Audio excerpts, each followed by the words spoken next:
Council special meeting on February 22nd to come to order. Please may I have a roll call? Welcome, Chair. Then present. Madam President. Ms. Valley present. Thank you all. I apologize for getting started a little bit late. We had a collision of meetings, and we also had some council members who were unable to attend for some very good reasons. So let's start with public comments. And I want to point out that these can be only on the agenda items.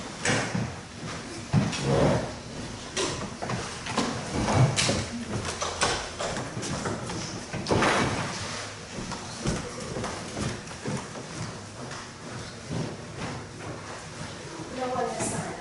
No one has signed up. All right, first order of business is an update on the Resilience Adaptation Feasibility Tool. We're after a lot of work being done on this, and we're going to get an update on it. And the way we're going to run this, assuming no one in the council has any objections, if there are questions at various points in the presentation, please ask them, and we'll get them answered. Larry? Good evening, Mr. Mayor, members of council, Madam Clerk. I don't want to delay the presentation by our RAFT team partners with too much introduction. I believe the staff report speaks for itself, so I'm happy to answer any questions if there are any about the staff report. What, our rating is currently at 9. What should it be, or what would be better? It's item, the first bullet. Less than 9. And that's part of the RAFT process to take us down. Probably, realistically speaking, is that an 8? For the CRS score? Or CRS? What's the worst score you can get, and what's the best? Well, not 9. 10. 10. It goes back. Right. Yeah, and 1 is the best. And 1 is the best, so 9 is, We're not too good. we're doing what we can do. We're doing what we can do.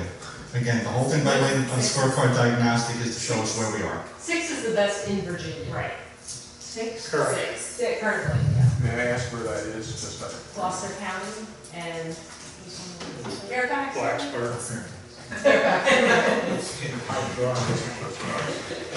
The second bullet, Larry mentions a dune study, and it says from that study, the town will be better informed about erosion control, overall maintenance of the dunes. When should we expect that? That's part of tonight's presentation. An update on it anyway should be final by as soon as we get a chance to update the information we have thus far and put the team to work on any follow-up questions. Okay. all right.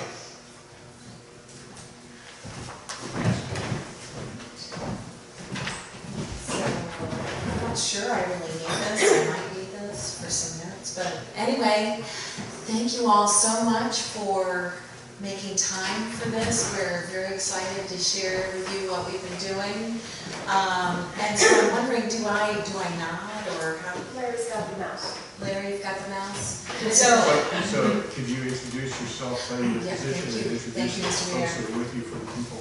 Yes, so I'm Tanya Dinkla-Cobb. I am director of the UVA Institute for Environmental Negotiation. That's at the School of Architecture, part of the planning department. With me here is Michelle Covey. She is the Old Dominion University and Virginia Sea Grant partner on this project. And Angela King, who is Associate Director with the Virginia Coastal Policy Center at the William and Mary Law School. Good school. Yes, it is. I had a child there. There you go. UVA is not exactly shabby. Well, here's the thing that we like to say is that in academia, collaboration across universities is still a pretty rare phenomenon. We're trying to change that, and we feel, I think all of us are really proud to have this partnership and to be working so deeply with each other for so long, and it will be a long-term partnership. So we're proud of having forged this partnership and bringing 3 universities together on this.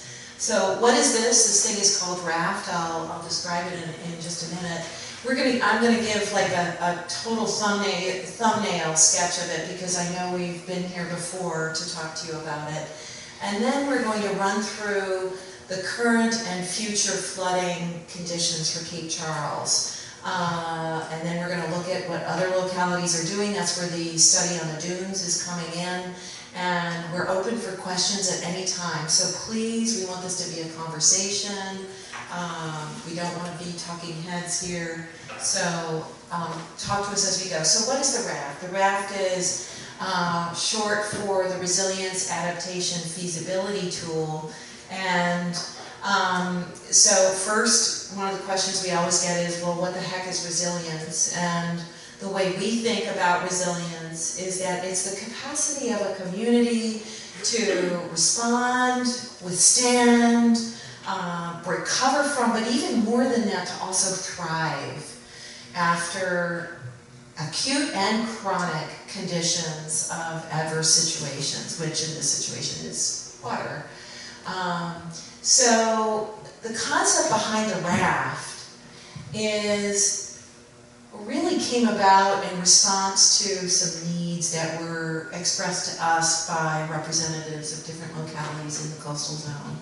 And we ended up, after about a year of doing a fair amount of research on different scorecards and indices for resilience, we ended up finding that they only had so much impact. And that the reason why they only had so much impact is because they really still didn't help a community move from a score to taking positive action. And so our RAFT, we're very proud of this, is different really from anything else that we know of. Not that it doesn't exist, but we aren't aware of it, because we have three pieces to what we're doing. We're saying we will do an independent assessment. The universities are going to put their heads together. We have a scorecard that has been tested with the first round of pilots. You're it. It has now gone through several different changes. It's being refined, but we have a really robust scorecard. And that provides an assessment of what are the community strengths and what are some of the gaps? Where are some of the things that you could do to improve in resilience? And the second thing is that we then do a workshop, which we did here, which is bringing community leaders together and saying, okay, what's the low-hanging fruit that we can do in a year? What can we do in a year that will make a difference? And then we're still there with you for that year of helping to assist with implementation, which is why we're here, because we're still with you. So what does the scorecard measure? It measures 7 things. I'm not going to read through these, but this is just to show you that some scorecards out there really just focus on environmental, some are just economic. We said we think that we need to look at the economics, we need to look at the environmental, and we need to look at the social. So we've really tried to cover the broad base of issues that a community might be facing. This is what your checklist, your workshop developed as your 1-year action checklist. There's a lot more detail behind it, but you can see that there were 3 big categories of focus. One was around community education, communication and education. The second was engagement with the community, and how do we get the community more activated to do things to prepare for flooding. And the last piece is more around legislation and policy, or local regulations and codes. And So, DOT, yeah, stop me. DOT for all of us, what does that mean? Department of Transportation. That's what I thought. It means the number of dots. Excuse me? It means the number of dots. No, I don't know what. That no, literally means dot. It is dots. The number of dots that were accumulated at the workshop. Okay. Go back That's there. what I thought. That's right. Yeah, go back. I like it. Sorry. So that's a measure of. Oh. How many people? How many people It's a measure of the importance of people Right. who There attended you the go. workshop. One more. There you are. To each of those Yes, categories. sorry. The number of dots is the priority ranking. Right. That was the votes given to it, okay? Right.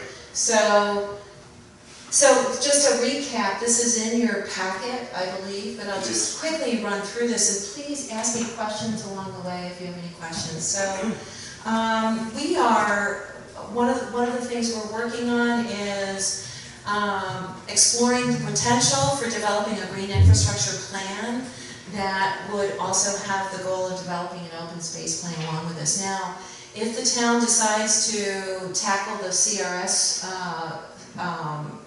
to tackle the CRS score, this will really help improve your CRS score. And then the second thing is that we have, and Angela is going to be talking more about this in just a few minutes, is we're doing a study about the dunes along the town beach, about their legal status and importance. So Angela will say more about that.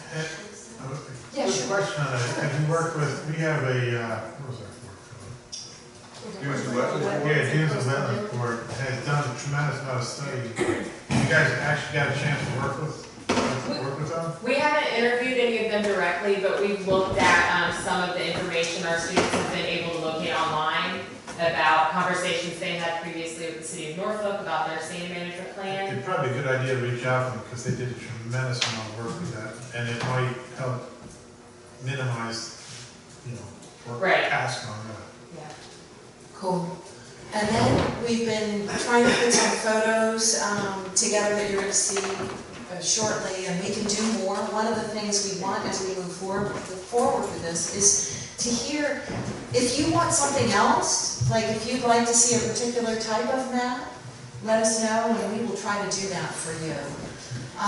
The fourth thing is that the town staff is actively participating in the Planning District Commission's Climate Action Working Group.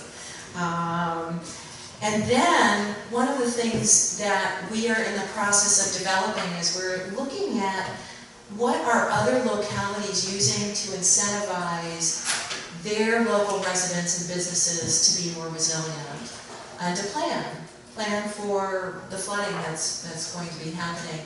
And so we're not trying to recreate the wheel. We basically want to, we're shockingly, I mean really shockingly, we thought for sure somebody had already done this and compiled this, and nobody has. So we think, this tool that we're doing for you will actually be really helpful to other communities as well as we move forward.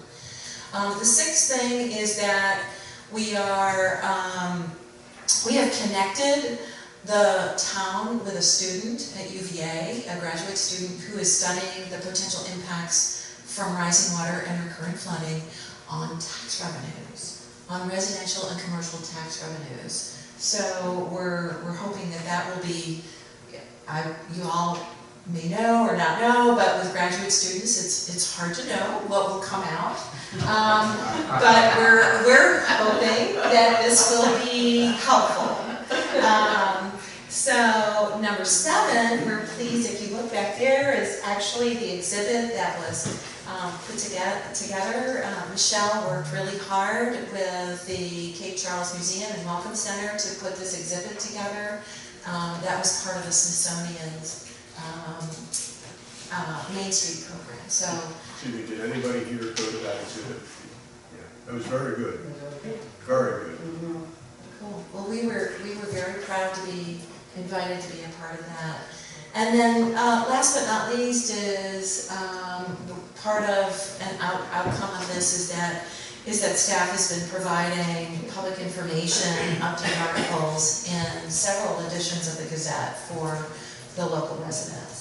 There's a few more things that are happening behind the scenes, but they're not yet at a point. I mean, so this isn't the totality of what we're doing. There's more that you'll be hearing about as we move forward. So before we move into the next thing, any questions at this point? Any questions? Otherwise, I will hand it over to Michelle. Thank you.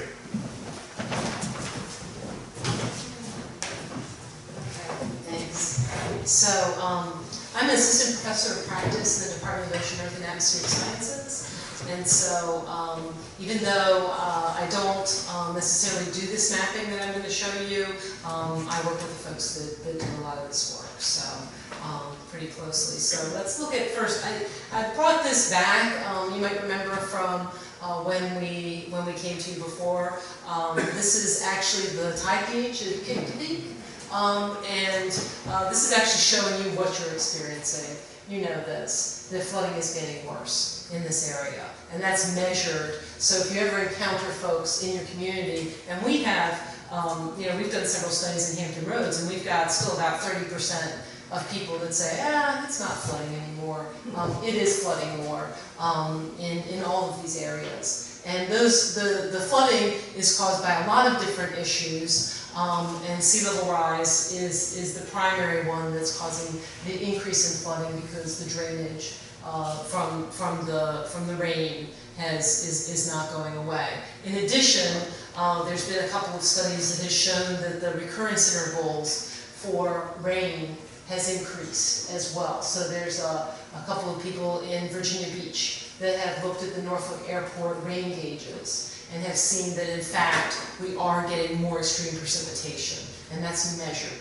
That we are getting these rain bombs now that we didn't get in the past. So those are the two factors that are kind of coming together: higher water and this rain. So unfortunately, the maps we're going to show you do not take into account the rain. So that's your overlaying factor. But the maps you're going to see, if we look at the next slide, will show that this is the situation without rain for sea level rise. This was a graph that was put together particularly for southeastern Virginia. So they were looking particularly in this area. This was done by VIMS, Virginia Institute of Marine Science, and they looked at including the subsidence rate. Okay, so we've got global sea level rise that's caused by the fact that water is warmer, so it takes up more space.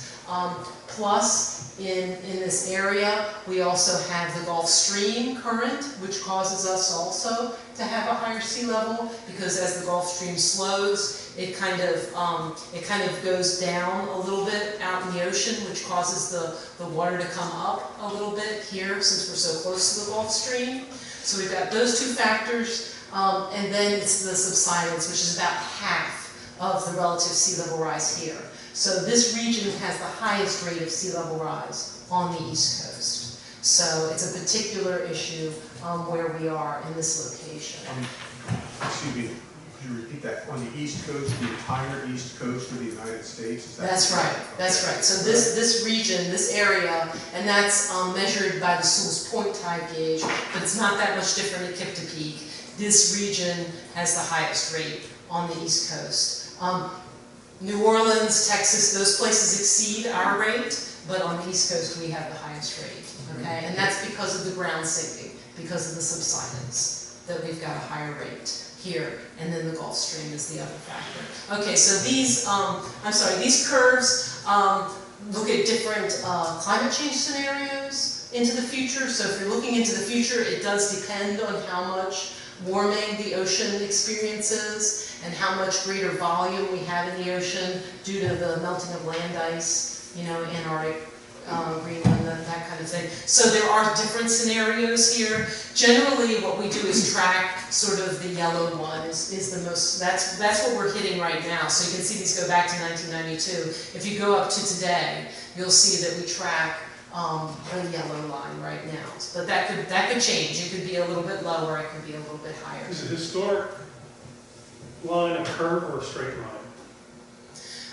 The historic line also shows sea level rise. It's a little bit more linear, right? So when we look at what's happening in Greenland, Antarctica, we see more of an exponential amount of sea level rise. Well, yeah, that's obvious from the other ones, not so much from that.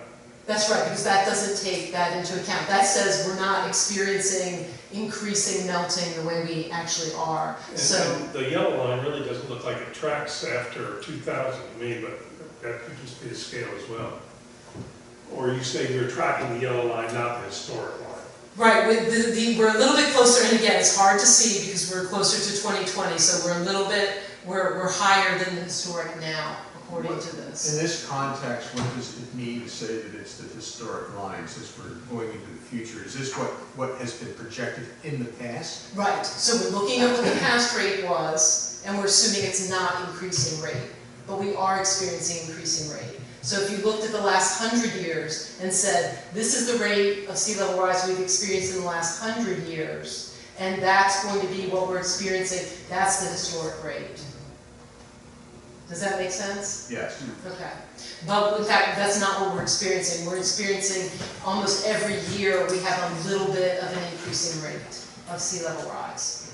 Okay, so that's the situation that this whole region is in. This is not unique to Cape Charles. This is what we're experiencing in Hampton Roads as well. Okay, so let's look at the maps. Yeah. So this is a map that shows you the areas. Basically, this is a map of elevation, showing you which areas are the lowest parts of your city. So you or your town, you understand, you know where these places are. These are the places that already have puddles, right?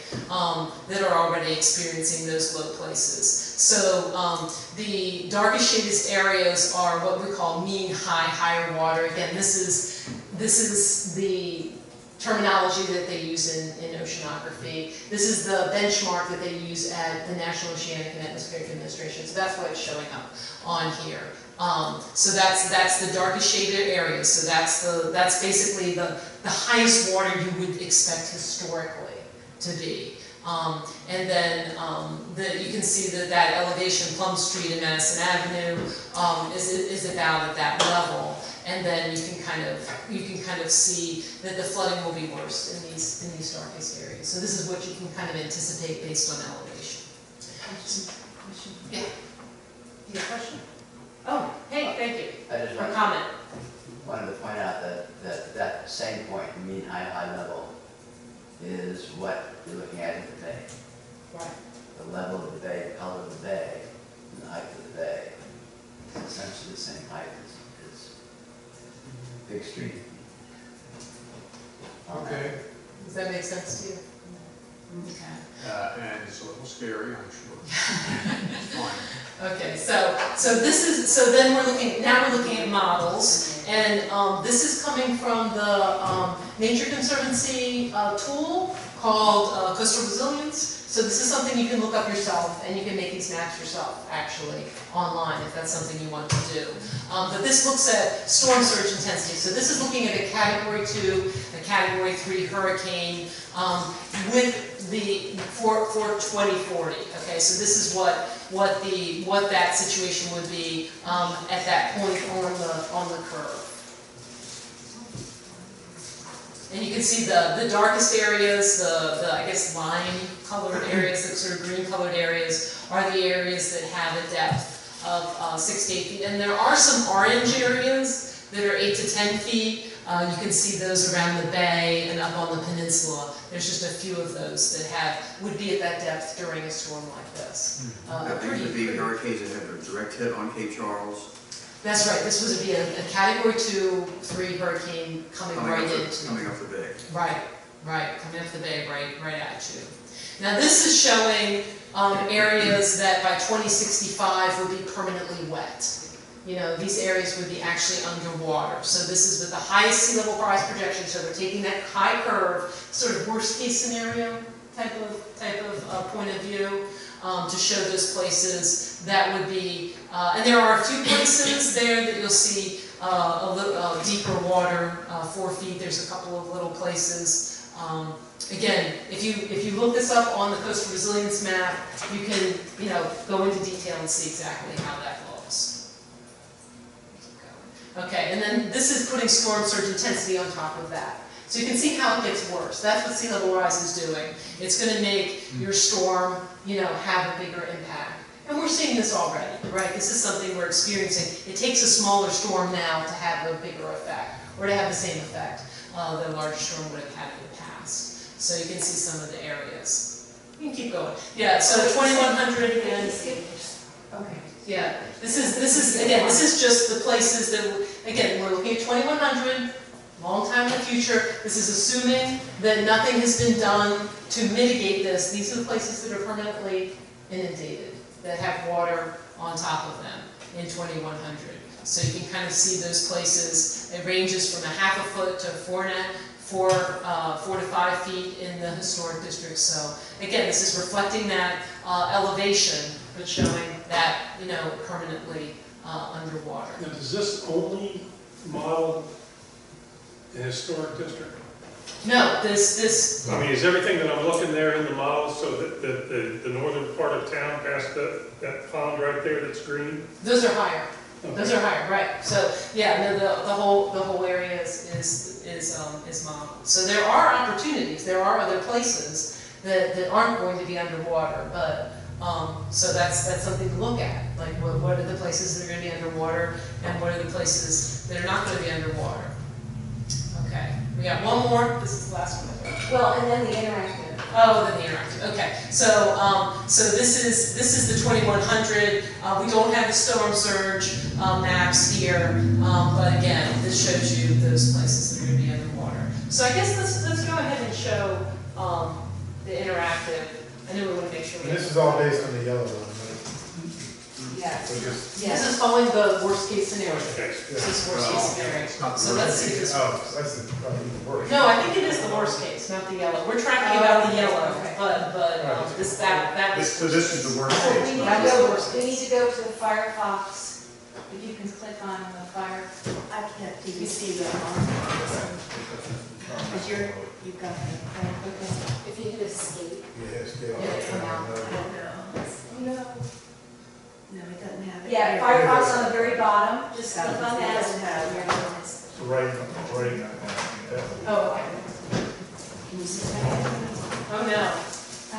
So it was there. It was there. Maybe try it. Just try clicking, moves refresh. This all works before you know what we're doing.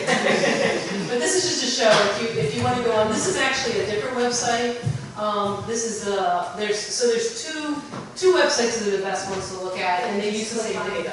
They just have slightly different interfaces.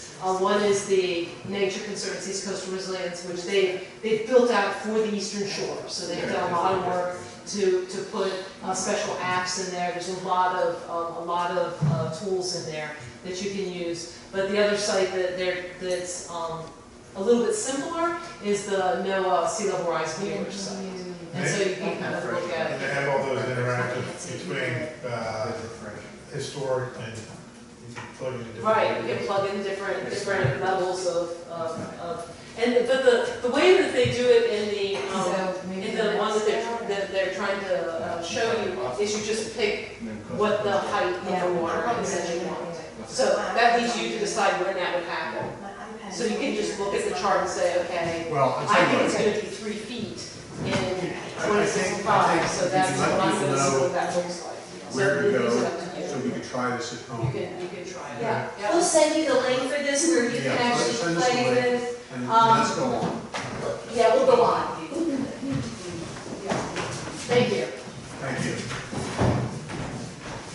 So we'll go back to the, The nose height that they're trying to reach allows you to actually scale manually and see where in the division they would. Yeah, just back to the And just manually go up like a scale. You can see the whole chip occurring in front. Does anyone bother around the house close to the bay?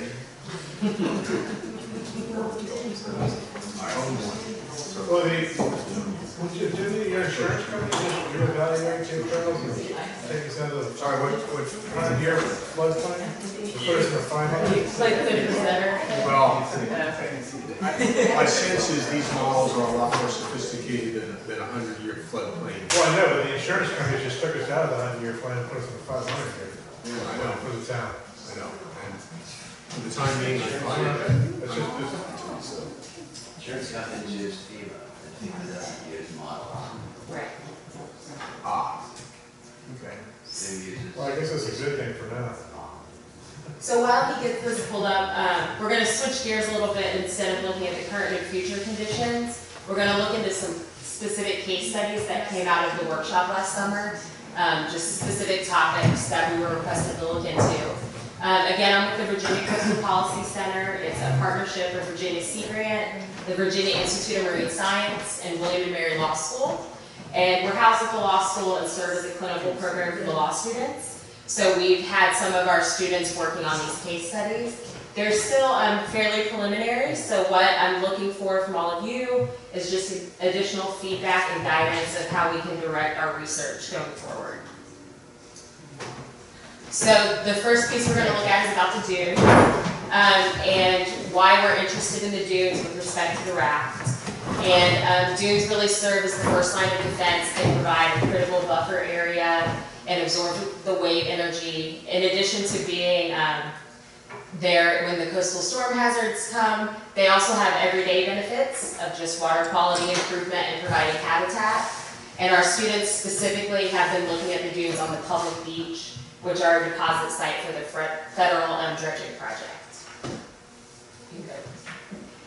So one of the first things our students did was to look into how the dunes are classified. So VIMS has a shoreline studies program which does basic and applied research with respect to the shorelines along the bay and the coast. And one thing that they do is a dune system classification. So for all of the localities that are listed in the state's Coastal Primary Sand Dunes and Beaches Act, they've done an inventory to show the status of the dunes in that locality. So this is a screenshot from the dune inventory for Northampton County. It was done in 2004, and specifically for Cape Charles, we're looking at sites 40, 41A, and 41B. I think I have 41A up there. 2004? It was done in 2004. They didn't even exist. Only half of them. Well, I mean, these photos that are there are from 1999. Yeah. They have photos there for each dune site. I can't just say half of them were gone. There was a bulkhead in the dunes. I can't tell where that is. This one, I think, so this is 41B, which is the southernmost part of the beach. Yeah, it looks like the jetty rocks. It's, so as part of collecting the data for the different dune sites, this inventory report determined that all of the sites are in public ownership, and they all have primary status.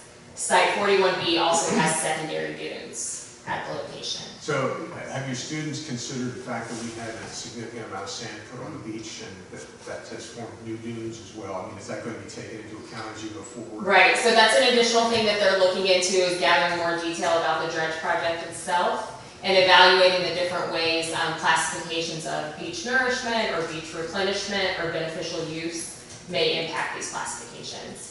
We've reached out to folks at VIMS and are talking to them more about how they've conducted the inventory and how that might change over time. To the best of their knowledge, the research they've done so far, there has not been an update to this inventory since then. So where it says public ownership, could you elaborate on what that allows us to do? Are there any restrictions on what we can do? Right. Are there any obligations we must do because of that? And we'll go, you can go to the next slide. We'll go into that. Yeah, we'll go into that a little bit more. So speaking of dunes management, the General Assembly recognized the importance of the dunes and beaches as a natural resource and enacted the Coastal Primary Sand Dunes and Beaches Act. It's found in 28.2, 1400 to 1420. And it established authority for certain localities listed in the Act to adopt their own coastal primary sand dune ordinance, which Cape Charles has done. It's within the zoning ordinance in Appendix C. I've listed the definition there of a coastal primary sand dune.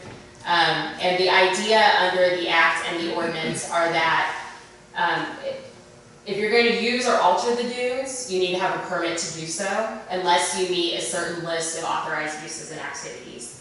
And the idea here is not to prohibit development, but more to balance the public and private benefits and detriments that might result from certain uses or alterations. Who issues the permit to alter the dunes? The town?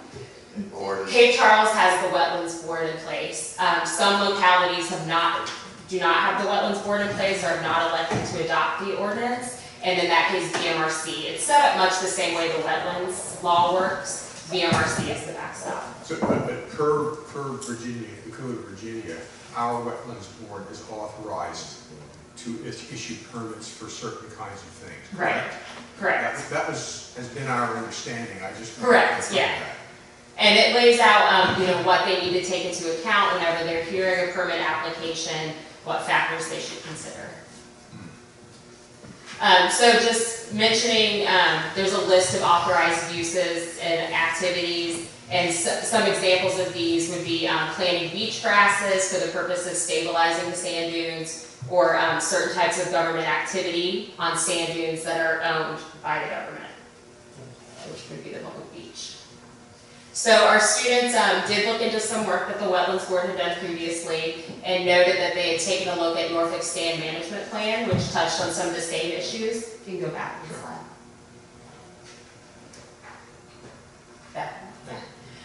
So this is just some information pulled from Norfolk's plan. The purpose of the management plan was to provide guidance and a long-term strategy in approaching these issues. And here's a list of objectives that they had in order, just decreasing priority. One item that our students had heard when we talked with Larry was interest in restoring water views. So if you look at the last bullet point, that is listed in Norfolk's Sand Management Plan, but it's an objective that has to be coupled with something else within the management plan. It can't stand on its own. And I don't know if any of you had a chance to look through the sand management plan, but it lays out general standards for different types of activities. And there's an entire section on sand relocation that gives a list of factors that need to be considered, including looking at, you can go to the next slide, sorry. Including looking at what any alteration may have on the National Flood Insurance Program and FEMA's requirements there. NFIP regulations do prohibit man-made dune alterations in certain zones that would increase flood damage. So if you think back to the first slide, one of the main reasons for protecting the dunes is for the protection they give for the properties behind them. So one thing Norfolk had done was have a dune integrity assessment done to look at what dune height or dune width may be optimal.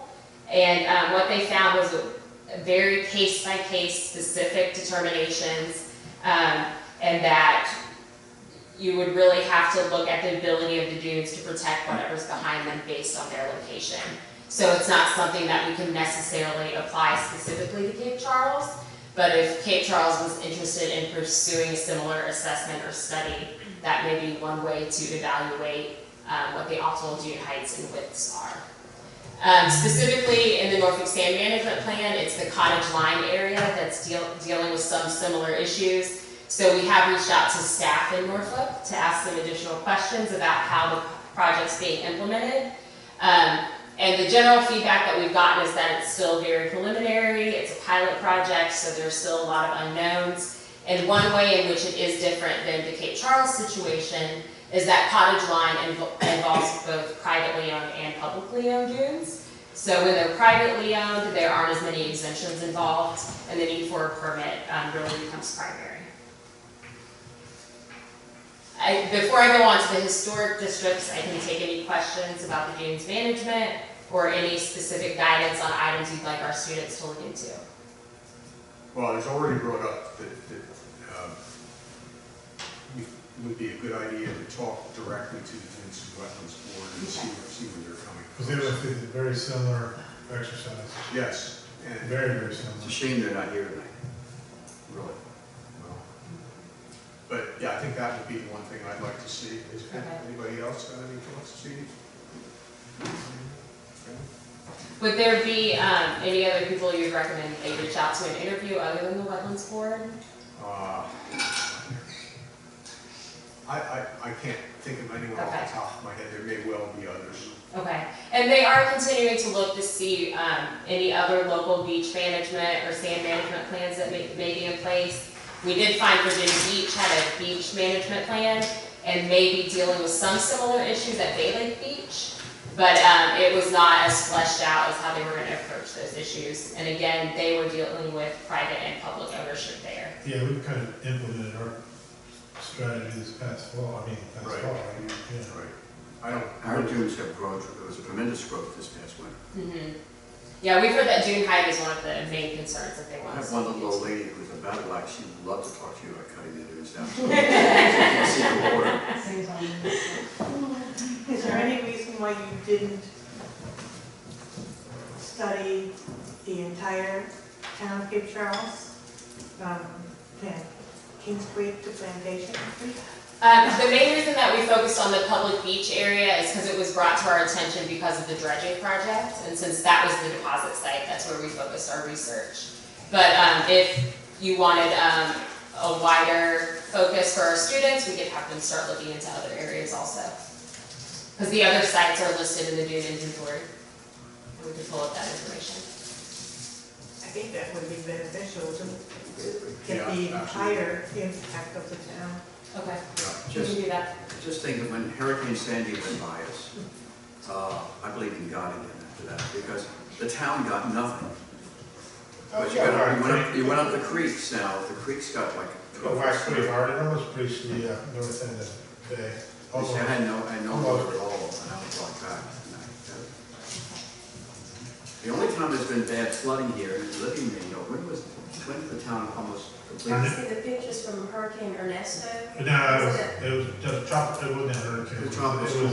It was a tropical storm. Okay. It was 2 weeks after a previous hurricane, so we were saturated with water. Yeah, the lady next door to me was 88, and she said, of any storm she'd gone through, That was the one. that, and there was no wind, it was just flooding. It was 11 inches of rain and. Yeah. For Where really you long said amount of that time. was, yeah. How long ago was that? 2005. It's, 2000, no, it's 2006. 2006. That was by far the worst. So in addition to the dunes, we also had our students focus specifically on historic districts and what they're doing to plan for flood protection. Our goal was to locate some small localities and evaluate what they've been doing, but we were having trouble locating very small localities. But we did find some information on Alexandria, Elizabeth City, and St. Augustine. So I'll go through just some very big picture overview items. They're all doing a variety of approaches to plan for flooding. With the City of Alexandria, they have a city-sponsored sandbag distribution program so that private property owners can protect their homes and businesses. They've also noted that property owners are taking it upon themselves to do certain things. Some of these items you may have seen on the exhibit. The doors being fitted for floodgates, for instance, and the use of flood-resistant materials such as polished cement floors. They also have certain requirements within their local ordinances about building elevations and buffer areas. Oftentimes, these may not come into play with historic districts because they typically apply to new development or significant redevelopment. The city has also worked hard on a waterfront plan, which incorporates a lot of details from previous studies they have done, but it's a multi-year capital program to focus on flood mitigation, infrastructure improvement, and open space improvement. They do estimate that their waterfront plan would cost a total of about $60 million, $6.5 million of that being for flood mitigation alone. And then last but not least, there's also been some federal action in Alexandria at Jones Point Park. The National Park Service also applied a variety of approaches to protect historic resources there, including the seawall, riprap, earthen berms, plantings offshore, and improving the stormwater drainage system there. And then looking at Elizabeth City, again, you'll see they took a variety of approaches. You'll note some common themes here. They did stormwater system upgrades, including pumping stations and replacing drainage lines. They also have ordinance requirements that relate to elevation, the need for stormwater management plans and landscape plans. They utilized some funding from their State Department of Transportation to elevate an intersection that was subject to flooding. The cost for that was a total of about $500,000. $400,000 of that came from the city and about $100,000 from the state. And then they also took advantage of some natural features that they had in the area by reconstructing wetlands and planting native vegetation. And then last, we have St. Augustine. St. Augustine has a variety of historic districts, and they actually have one historic element, which was a seawall. So they went through a series of approaches in protecting that, starting with assistance from the federal government, the National Park Service, with the living riprap seawall. In later years, they got a grant from HUD, the Community Development Block Grant, to replace other portions of it. They hesitated to replace the whole thing because it was a historic element and they wanted to have some of that historic integrity remain. But following a later storm, a significant portion of it was damaged and they used FEMA money to replace almost the entire seawall. Some costs associated with those. The community development block grant they got was for $750,000. And the FEMA money that they received to later replace the entire seawall, they got about $5 million from FEMA, but the total project cost $6 million. And unfortunately, that was not money available to them until the damage had already taken place. So it was very backward looking rather than planning ahead. They also did some weirgate installation projects to update valves and do new floodgates. And again, you see the stormwater system upgrades with enlarging pipes. And they provided information to property owners about things they could do on their own properties and also had the ordinance requirements about building elevations and buffer areas.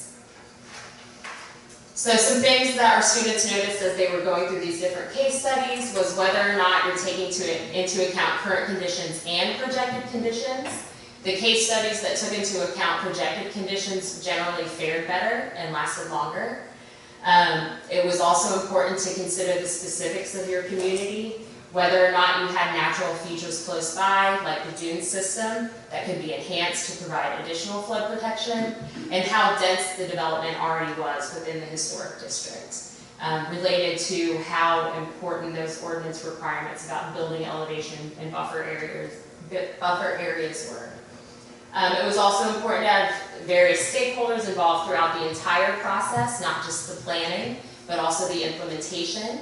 With Alexandria, they saw a lot of pushback in some early iterations of their waterfront plan because they hadn't done a lot of public outreach and education, and there was concern about the density of development. So they had to overcome that. And then also the role of the state and how active it's being with respect to these issues. The more involved the state is, the more likely you're able to gather attention at the federal level, be aware of some of those creative approaches to funding, federal grants, and be able to get your foot in the door. We also noted that in all cases there was a combination of approaches. It's not a one-size-fits-all, and it's not just one approach to protecting the community. They utilized hard approaches like seawalls, soft approaches like the nature-based features, and then non-structural like providing information and having ordinance requirements. And then last but not least, a common theme was that these are very costly projects. So being able to find creative approaches to funding them, being aware of what grants are out there, and how you can pull those funds together was important. Thank you. Questions, anyone? Comments? I have a question. With the case studies, like Alexandria and St. Augustine, were those meant to be, hey, this is what you should do, here's another equivalent, or hey, this is solved because like Alexandria is still completely flooded? Right. No, they were meant solely as examples of other approaches localities have taken. Again, we were trying to find very small localities, but we were having a hard time. So I think Alexandria, just looking at Old Town, is still about like 30,000 people. Yeah. Elizabeth City, I think, is 18,000, and St. Augustine may get down to like 12. Yeah. But they're still much larger than Cape Charles. So we were just trying to locate some different approaches that were balancing historic integrity and flood protection, and trying to put sort of the menu of options out there. And if there were any that warranted further research, then we could look more into those specific things. Thanks, got a question. Yes. Maybe just an update. The Hampton Roads area has been sort of fighting. They've got a number of different committees, they've had a number of different organizations that like federal money, state money, pouring into trying to figure out ways to deal with very similar issues. Not a whole lot's happened, but we just had an election, and as a result of the election, Senator Lewis just happened to introduce a piece of legislation that would create an apparatus funding, perhaps, to help the Hampton Roads area. And maybe with a little help from Cape Charles and the county, we could attach Northampton County to that piece of legislation, and therefore get us Yeah, I have to If I check pay it. attention to it, I thought it was turned down. That was killed. Yeah, I have to check it. it's killed already. On the I side. believe so. Well, That doesn't mean it can't come up again. next year. And a big element of a lot of these projects was the planning piece. So there are a lot of grants available specifically for planning. It would be another ballgame to get into implementation. But getting out there, really assessing what the situation is and coming up with some ideas of how to approach it is an important first step. Thank you very much. I had a question regarding funding. Of course, you're talking a lot of grants. Do any of the other communities that you looked at, do they have a source of revenue that they have a taxing authority granted to them to sort of try to stockpile money for projects, with Virginia being a little state? Right. You know, we can now tax stormwater, but this is not really stormwater. Well, one thing that we noted in the Norfolk State Management Plan is they make reference to having a special tax district. I don't know that they've implemented one for purposes of that. I think they have. But, I buy material from a company over downtown Norfolk and it gets taxed on this. Okay. All of it. Right, so there are some creative solutions out there, and we can do a survey to see on how many of those have been put in place and how they've been operating. If they're authorized under the code of Virginia would be a Right. place to start. Although they, in Norfolk, I live in Norfolk, they have, you do actually get a credit if you do things to reduce the amount of. Oh, he's impervious a surface and all big that. flat warehouse. So much. Right, but if he had like if he had ground that he could let, that he could have a garden or something like that. You know where he's on 42nd or 44th Street, and, over there back by the new dorms. Oh, He's okay. got all asphalt, he's got a flat roof, and he just pours right in. So he's probably, so he's paying high, but that's the Yeah. idea, is because the town's trying to have more green infrastructure, they're trying to do it by tax rates on stormwater, yeah. Put some grass up there. Thank you. Thank you very much. Very good. It was very thorough. All right, so thank you all. You're absolutely welcome to stay, but you may not wish to listen to the financial reports and so on. And whenever you leave, have a safe trip. Thank you. Thank you so much. See you again, I'm sure. Yes. Next order of business is the January 31st financial report. Fred, I don't think that's not here.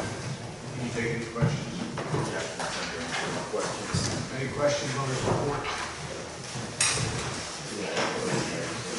Okay. Well, I did, Oh, sorry. I hate to get back to the same thing, but the harbor fund, this month, for some reason, this month is a high expenditure month apparently.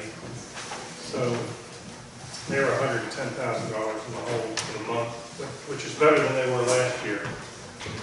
But what generates the, obviously it's a low revenue month because it's the middle of winter. What generates the high rate of expenditure? Specific revenue, damages, storms. Actually, I work at Norfolk Rail Station. I work off of the same damage because everything's so low there. So I'm not sure if that would.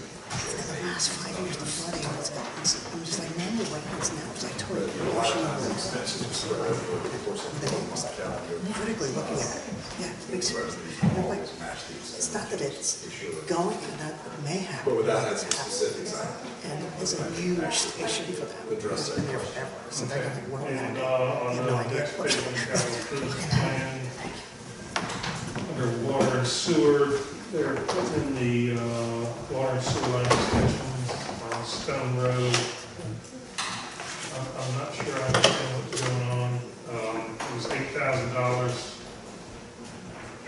budgeted for the water, and that appears to be completed, and they spent $22,500. And there was $10,000 budgeted for the sewer line, which should have gone in the same trench, I thought. And that's at 13% complete, but that 13% appears to be based on the amount of dollars spent. So I don't know what the percent completion is on the sewer line. Within these numbers, course, this is looking a month back. The line is complete now. It's just not going to speak to the numbers themselves, but I need to make sure that they have it correctly broken down between the water and sewer, that they are properly broken down, which is, if Deb is overseeing, I'm confident that they are.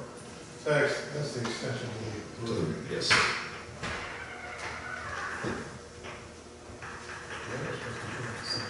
Any other questions on this?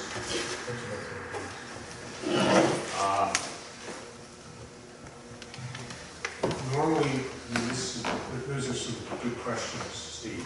Normally, at this point, we have a motion, a second, and a vote to approve this. Do we want to hold off on that until we get answers, or are you all right with getting? Just asking questions until I can have answers. All right. It doesn't prevent.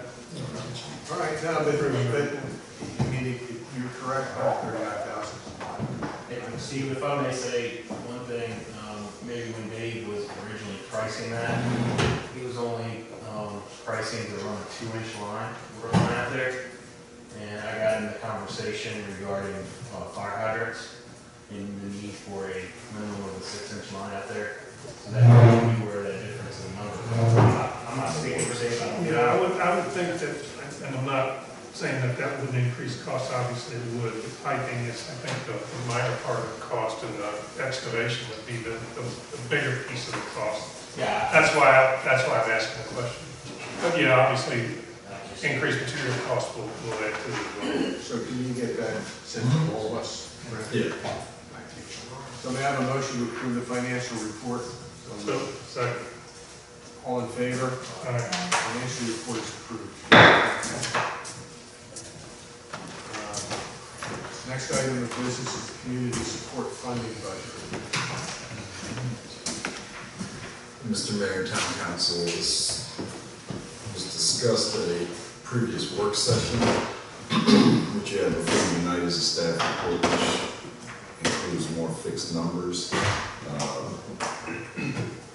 Just reading through the background, you will notice that $1,500 has been expended for the Eastern Shore Spay Organization, which would reduce the total amount from the original $14,557.43 to the remaining balance after the reduction of the $1,500 to $13,057.43. And of course, you took part in the discussion where it was decided that these monies would probably be better taken back by council for consideration to be distributed at the council level as opposed to at the community enhancement program board level, which is in the process of obtaining a 501c3 status.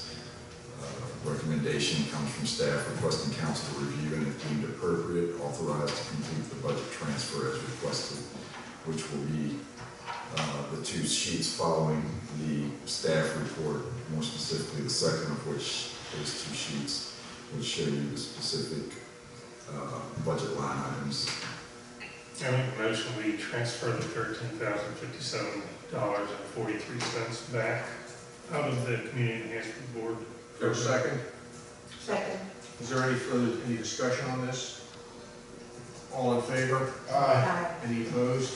Motion's carried. Thank you all very much. Next item of business is a search committee update. And I'll turn that over to Joan and to Libby. And I mean, with council's approval, I don't know that Brent needs to hang in there. This should be welcome to stay. I don't have a cigarette, so I'll stay. Okay.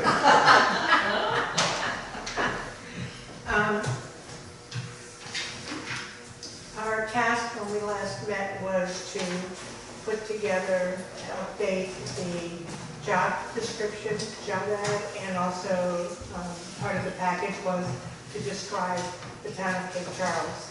That could be included as part of the job ad. Libby and I met, we made changes, reviewed it, brought it up to date. She finished making the updates yesterday, and it has been emailed to all the committee members. And we are set to meet on March 8th at 10 a.m. to review the package with the committee. And the committee members have been asked to, if they have any questions or comments or changes, They can send them to Libby in advance, and we can make changes if it's appropriate. And once we meet, then we'll be able to meet with council, start the meeting with council. And I think, Steve, you were going to put together a timeline? Well, I was going to ask about that, and I was going to provide input to the timeline. I have not done it, and I can do that. That's fine. I think the only, well, the committee has to meet before we can even address all the issues. But I think one of the important timelines that council will have to make a decision on is, do we want to wait until after the elections to do the interview process? Or do we want to wait? Well, I think we need to establish what are the significant events that need to occur, and then determine what is a reasonable or reasonably short time from event to event. Because left to its own, this could drag on for a year, and I don't want that to happen. I think when Springstead put out their job ad description, keep me honest, I believe they had 30 days. Well, The whole process was like 120 days. Yeah, there's plenty of information It was available. 30 days from the time the job ad descriptions were released for responses to come back. right, but if I may, I mean, I agree with Steve, we need to sit down and list what are the key items we all need to do to get to where we want to be and how long they're going to take, and we'll measure ourselves to how well we're doing to that. All right, But the committee is not made up of just the two of them. No. You're on the committee? yes, Is there a and fourth so member? Bob. Bob. Bob Is he back yet? No, but he was given a copy, Yeah. and we had a consultant working with us. But relative to the question about starting interviews before or after the elections, I do think that's something we need to consider. And you know, my sense is we ought to start and get this going as quickly as possible. On the other hand, the composition of the council might change. Do we want elected people who are elected to participate in that? And I welcome some discussion on that. Well, we gotta be prepared for it. Because You know, we don't know who's running, Right. We'll know and the then 6th we of don't know March. who's gonna get elected. So if it stays status quo, it won't be an issue, but if Chris decides not to run, Joan decides not to run, Sandwich decides not to run, we're gonna have 3 new people. So, but, I mean, a lot of the legwork will be done ahead of the time. Let's do this. Let's do this. To me, the bottom line is probably within 2 to 3 weeks, assuming we can get a meeting together, maybe let's say 3 or 4 weeks after the committee's met, 3 or 4 weeks from now, we can meet with council and we can go over the whole package and we can discuss the timeline. Yeah. That puts us somewhere in the middle of March timeframe. And if we were to put all the, like, Libby and I have a list of all the places that job ads can go, you know, so we know where we can send, publish all of our job ads. There might be more that we can add to it, but we've got a pretty robust list already. And I'm thinking, without the committee having had a chance to discuss it, that you put the job ad out, you probably, even though you might want to leave it open, we probably want to have responses back within 30 days. And then we want to call out the ones that we think we aren't necessarily qualified from our perspective. And then we have to meet to start narrowing it down. So we're probably, I'm thinking March the 8th. The specific decision we're talking about making is, do we want to defer starting interviews until after the elections or not? I personally don't want to base this process on the elections. I want to base the process on an expeditious path forward. Let me finish. This is what I'm asking for. That's what I'm answering. Okay. So, and if that process happens to fall before elections, I don't think we should push it back to after elections just for that sake. That's my, and if it falls, if the rate we're moving, which doesn't seem too fast to me already, I don't see it actually happening until after the elections. Andy? Also, after our last, at least my last go around with the CED, would there be an issue leaving it open until filled? Because if you put the 30-day cutoff, you're gonna get what you get. And we didn't get very good in our first go around. So, and then we decided to next go around, leave it open until filled. How long should they do it? It will open another, maybe month and a half? Maybe a month and a half? We went out for a second. Yeah, second time we left it open. And it wasn't, I think what we advertised and said that the first review of applications would be, it was like within like 15, 20 days. And then I think you ended up, Yeah, I think it went on almost 30 days. maybe it was 30 days. It was 30 days again. And then you got the. You got the lucky hit. I have no problem with it. Well. I think that's fine. Lucky for them. No, I have no problem with open until filled. You don't have to put time on that. I think at least we should tell them we would like to see the first rounder. Yeah. Applicants. That's exactly what we did. Yeah, which is what we were talking about doing. You know, so I think we're all on the same page. Yeah, no, I just, 30 days always good about being, just, 'cause you never know.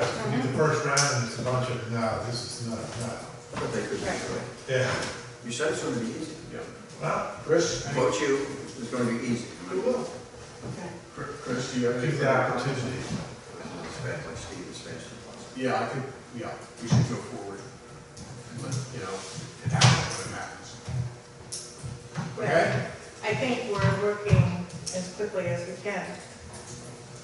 You may not think so, but. Well, that's because I didn't give you my timeline. Actually, I wasn't planning on doing the timeline. I was gonna put together what I thought were events and maybe make a suggestion, but I think the committee needs to look at it based on what you're doing, which you know more about what you're doing than I do. Come up with a realistic timeline. We can do that, and then that can be discussed, that's not an issue. What I would suggest is that any members of council that have some significant key dates that they want on that timeline, send them to us. I agree. I mean, really. It's not the committee, you know, this is all. Yeah, it's all of us. We'll put down what dates we can come up with and send them to us. You know, we have nothing to lose by having dates. We want to take some dates out for whatever reason, we can always do that. Right. But it's always easier to have something to start marking up. Sure. Okay. Anything else, guys? Okay, that takes us to the end of the agenda. That's it, right, guys? So may I have a motion to adjourn? Yeah. Second. All in favor of adjourning? Any opposed? We are adjourned. Thank you.